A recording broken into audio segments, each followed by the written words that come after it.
Ички суроолорго өтсөк, таксыр сизди ведущий алып баруучу врач-хирург деди. Сиз кандай операциялар жасагансыз дейт. Мен мурда хирург болгом, урматтуу. Мен көп жыл болгон. Мен медицина институтунун мугалими болгом, хирург болгом, научный сотрудник болгом.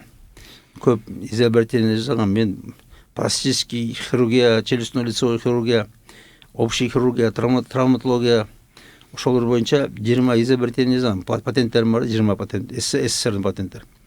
Мен ошол специальность боюнча көп операция жасагам да.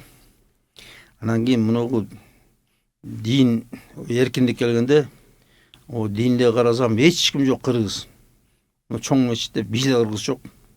Баары башка элдер ажыга кетип атат. Анан кийин мен эмне баары элдин баары пешке барып кыргыздын баары дозокко кетип деп анан таштап ишимди. Анан барып медреседе окуп, ошо элди анан динге чакырып жүрдүм да. Азыр жаза койгон, мен көп жыл болгон кеткеним.